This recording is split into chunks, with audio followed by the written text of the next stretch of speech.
Welcome, sports bettors from around the world. We are back. And better than ever, Philly. What's going on? Good morning. Good morning to you. Welcome back to another fine edition of Sports Gambling Daily on a Tuesday. Yeah, that's right. 29th, right? Yeah, it's October 29th. Halloween is right around the corner. It is right around the corner. You I saw don't have a hat on today. It's throwing me off. Yeah, well, this is my costume. I heard you dressed up like Obi-Wan Kenobi the other night at a Halloween party. Yeah, exactly like them. Oh man! All right, so hey, you're welcome back. You found Sports Gambling Daily. This is Philly and Jared in the morning. We're gonna go over the 3 NBA games today. We're gonna break them down, and we heard the feedback. You guys love the timer and the buzzing, so there's gonna be more buzzing and more. No, there won't be any of that. We'll get rid of the timer, guys. It was just we're trying to see if that worked, and obviously it didn't work very well. So, hey, if you have any suggestions, let us know down in the comments how we can make the show better. And, we'll move on, right? Absolutely. And changing my face or his face doesn't really help us any. We both know we're ugly people, but we'll give you as best of content. Oh, God. What? You ring? Look at this guy. Oh, I didn't even realize it was on. It's about time for a new Astros ring. Oh, look at this! You just always have your ring on. I do. Look, it's probably the only one they'll ever get. But hey, there's the championship ring, baby. You do have a Super Bowl. We wouldn't know anything about that because this is Championship City here in Houston. Oh, right. So, no, I'm excited. Astros tonight. Hopefully close it out with JV on the mound. 0-5 in the World Series. So, it's got a little bit of work to do. Yeah, it's going to go to Game 7. I hate to tell you that. You think so? I don't know. What do you know? Verlander has gotten hit a little bit, man. You don't know shit. That's true. I think that's just what maybe baseball would like that secretly behind the scenes.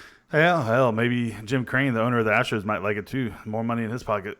So, because we're gonna have to pay Garrett Cole about $1 billion if he wants to stick around, which he's not going to stick around. So he's gone. He's coming to the Phillies, man. He's moving on to the West Coast.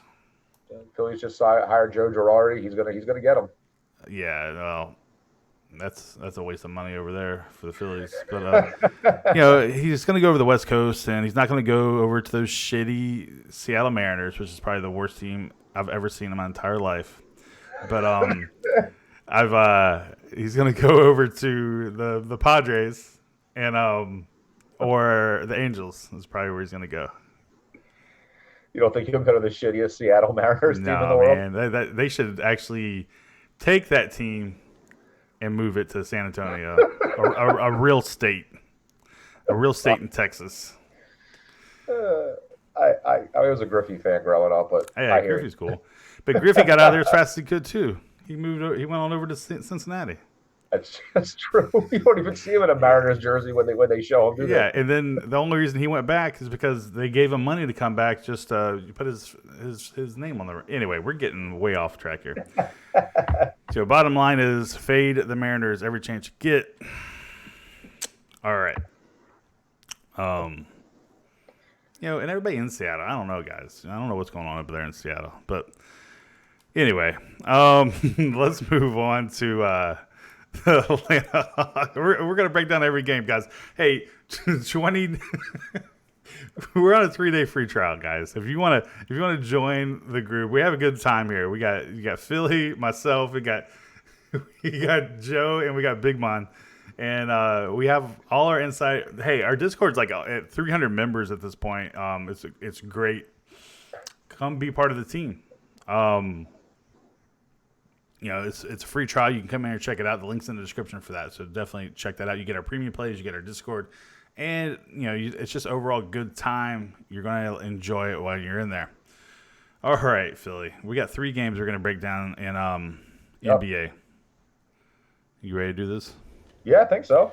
Mm-hmm. All right. I mean, we're not have to worry about any Seattle teams because they don't even have a Seattle NBA team.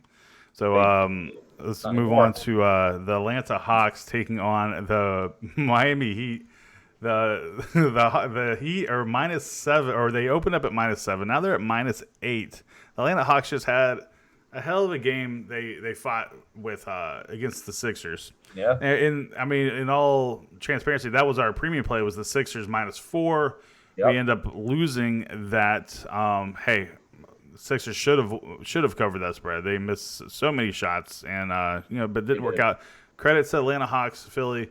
They definitely played hard, and now they're on a back-to-back, traveling to Miami, where we think Jimmy Butler will be playing today. Yeah, you're correct. I give Atlanta a lot of credit, man. They are a good, young, fun team. And they gave the Sixers some fits last night early, like you said, and the Sixers get the win. And as a fan, I'm thrilled. Obviously, from the betting aspect of it, yeah, they did not cover -4. They ended up winning by 2. Like you said, missed free throws, missed a bunch of wide open shots. But moving to this game, I have to imagine it's because it's a back-to-back situation. That's why they're getting so many points. Jimmy Butler is supposed to be back today off of his maternity leave or what have you. He just had a baby. That was the personal reasons he was out. I just don't know what Miami is with him really yet. It's hard to predict. And those 8 points, I might lean Atlanta plus the points, frankly. That's at least early on. I want to see whether the lineups play out or if anything, but it doesn't look like anybody is out from what I can see, other than Chandler Parsons, who hasn't played, and Alan Crabb, who hasn't played on the Atlanta side anyway. Right. Yeah. Well, Evan Turner is he's banged up, but they say he's active. And Alex Len, he had, I guess, a rib contusion, but he's active. Let's see here. As far as the Miami Heat side, obviously Butler's back, like you mentioned, but James Johnson, it looks like he's going to be out for load management already, and then Dion Waiters is going to be out for. It doesn't say why. It just says none. I don't know. And then Kelly Olynyk, he's banged up with a quad, but he's probable. And Udonis Haslem is just old, but he's active. Yeah. And he's on the retirement list. and Derek Jones Jr. is out with a groin injury. Like, who doesn't have one of those though? So, hey guys, so this game's gonna be good. Let me share with you where the money's at right now. Yeah. So right now, 69% of listen to this, guys. 69% of the money is on the money line for the Hawks, which is pretty significant, I think. Do you have a price for the money line on the Hawks over there, Philly? The only thing it honestly shows me here where I'm looking is it has the Heat -345. Give me a second. I got it right here. It's plus 270. So 69% of the people are on plus 270 for the Hawks. That's a good value there. Now the spread, 60. This is also weird. 60% of the people are on the -8 for the spread. Wow. So just tread lightly, because it's weird because you get 69% of the tickets are on the Hawks, but 60% of the money is on the Heat. So that tells you why that line moved from -7 to -8. That means that some serious cash flew in early on the Miami Heat. So, does that mean it's sharp money, or was it just, who knows? So just be, just keep your eye on it. I kind of like the Heat myself. I mean, only because Atlanta's on a back-to-back, and Miami has Jimmy Butler back, which never hurts. So no, that could be a little bit of a letdown spot maybe for Atlanta. They played really tough last night. Mm-hmm. I mean, initially I look at that team and I go, okay, you're giving me 8 points, but you're right. You're right. It's not a great spot for them. So with that being said, yeah, you might have swayed me actually if I'm looking at Miami plus the 8 points. Yeah, the only thing is the Hawks are 5-0 against the spread in their last 5 games versus a team with a home winning percentage greater than 600. Now the thing is, guys, it's so early in the season, so being above 600 is not really means anything. In the Heat, for whatever reason, they don't play very well on Tuesday because the Heat are 2-9 against the spread in their last 11 Tuesday games. So. That's a really bizarre trend. It is. All right. That's what we're here for, though, is bizarreness. I just my gut feeling tells me that number comes down lower than 8. I just feel like there's something about that Atlanta team I really like, and I'm a big fan of their coach. Like I think I mentioned before, he was on the Sixers staff, and he is Mm-hmm. all about defense and just playing with a lot of camaraderie. And I like where they but I don't know, man. I'm gonna have to look at that a little bit. It's just the line's a little bit. It's a little bit makes me want to take Atlanta, but I realize it's not a great spot for them. Yeah, I agree. I mean, but hey, the Hawks played tough yesterday, so we'll see. We're starting to get a good idea of who's who, and the Hawks are scrappy. So at least the Hawks and the Suns have shown that they have some fight in them this year. So Hey, the Suns did it again last night, man. yeah, I had them +5, and they lost, but they only lost by 1. They're pretty legit. yeah, they're definitely going to be trying to spoil some people in the West. If the Western Conference wasn't hard enough, now all of a sudden you got a Suns team that can upset anybody apparently. So Yeah, that's probably a playoff team in the East. oh Truthfully. shit, hey, they probably win the East. All right, let's move on to Dallas taking on the Denver Nuggets.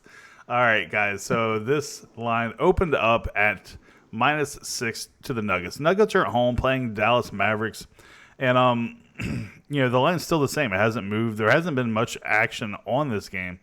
Currently, we have 76% of the money on the Dallas Mavericks spread at +6. So if anything, if it continues that trend, you're going to see this line get worse for the Mavericks. Maybe 5.5, maybe 5. So if you like the Nuggets, you might want to wait a little bit. Wow, that's really interesting. Denver is solid. They really are, and frankly, but then again, so is Dallas. Luka and Porzingis are really nice, and I don't know how much you know about Jalen Brunson that came out of Temple, but he's a really really solid player and a perfect fit for what they do. And it even allows Luka to be able to play off the ball a little bit. I like their team a lot, and I think they really turned it around quick.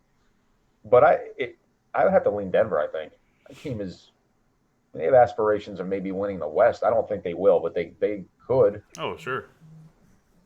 That would be my initial reaction, I think. Although I can't discount Dallas, I really do like the team they have assembled. I just think Denver's more like cohesive, and they've been playing together longer, and they're a little grittier.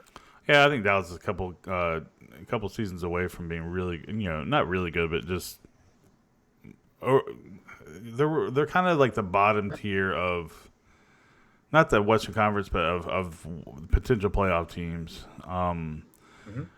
So right now here you got Denver. Obviously, is undefeated this year, 3-0, 1-0 at home. In their last 10, which they've only played 3 games, they are 3-0, but 2-1 against the spread. So where Dallas is 1-2 against the spread this season. Let's see here. Let's look at some notable trends that might get you going. Let's see here. The Mavericks are 5. This is dating back to last year. Mavericks are 5-0-1 against the spread in their last 6 road games. The Nugs are 6-1 in their last 7 home games versus against the spread, with the team versus a winning record.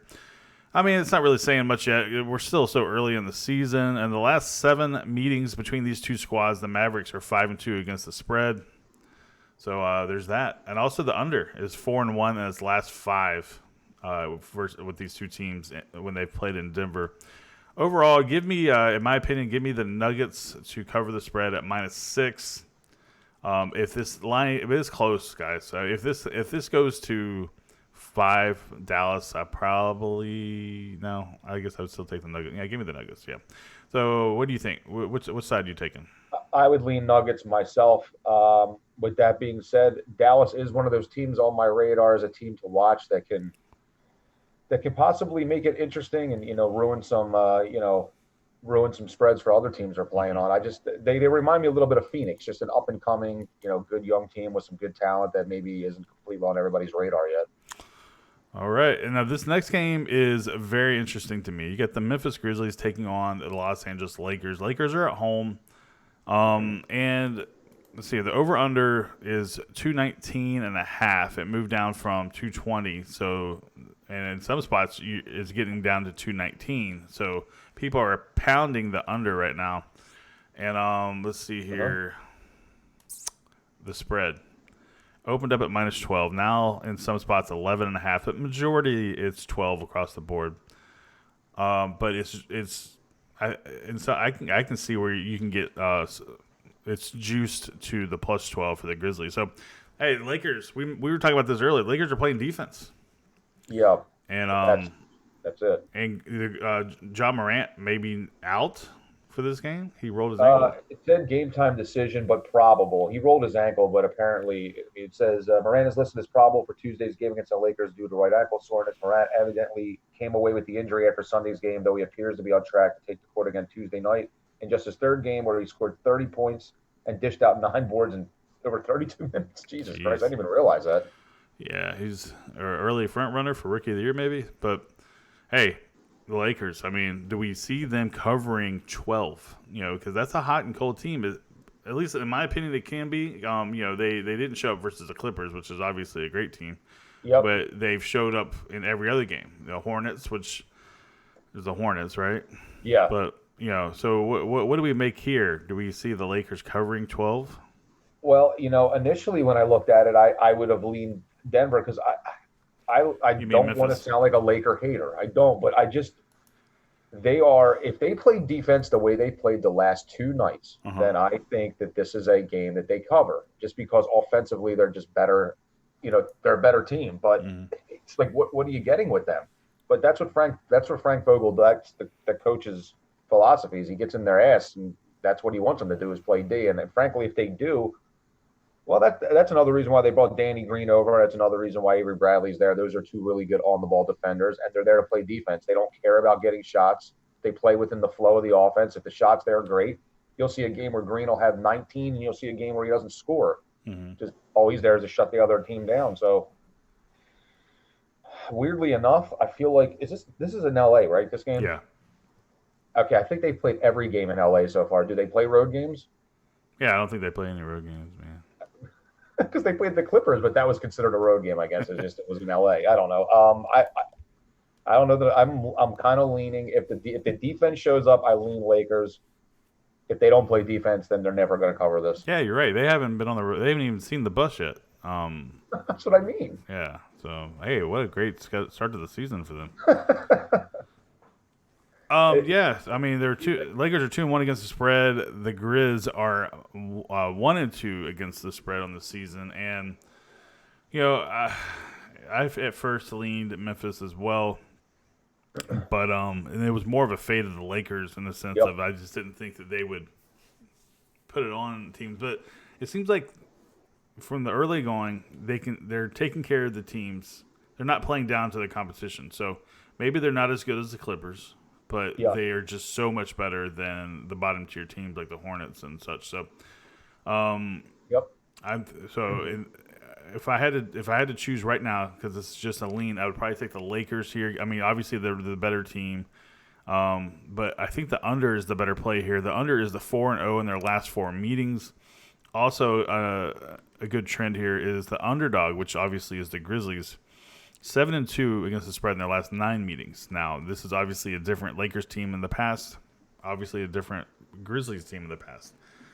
Grizzlies gutted that team to get Ja Morant and a couple other, Andre Iguodala and the rest of those guys. So, so I don't know if you can really take that underdog stat to heart. So, give me the Lakers in this spot. Yeah, I agree with that. I would certainly lean Lakers myself. Yep. All right. That's all 3 games. It is. The only other thing we got tonight is your Nationals, or not your Nationals, your Astros, I mean, and your Nationals. My Nationals. I did go to a couple Nationals games when I lived in D.C. It was pretty fun. That's back at the old RFK Stadium. Yeah, RFK, yeah. It's a weird fan base, man. Well, I do like at least 3 of the fan base people. There's girls out there that were flashing. Real quick, that one of the girls is just like the leader of the group. She got famous off of this, just flashing her boobs like that. So hey. Yeah, I read they had some kind of breast cancer awareness cause situation going on, which I mean for their cause that was brilliant. Yeah, I mean, I don't want to say it was disingenuous, but like, so they were promoting a magazine, and then, Yeah. but then they're like, it's for breast cancer awareness, like, and then they throw their stuff out there, and then the one girl's got like almost 3 million followers on Instagram now because of this. I have no doubt, man. Yeah, That's guys for you. yeah. I don't know if you've seen the other pictures, the other angles that I guess everybody was taking pictures of them, and No, now I didn't. they're starting to. They're in the Discord if you're interested. Oh, they are, yeah. Oh yeah, they are. All right, so all right, Phil, let's get out of here, man. That sounds good, man. Have a great morning. Best of luck to everybody out there on your wagers. I would highly recommend putting your house on the Nats tonight. But if you don't want to do that, No, sir. oh, gracious God, get that gas station ring. Go H Town. Yeah. If you've learned anything on this show today, it's go Astros and it's F Seattle. That's all there is to it. So, all right, guys, let's get out of here. Good luck to you, Philly. Good luck to me. Good luck to them Astros. And, for my friend Philly, my name is Jared. You've been watching Philly and the Jared in the morning, I think it's called. And we're done. We'll see you tomorrow. It's been a shit show. Guys, have a good morning.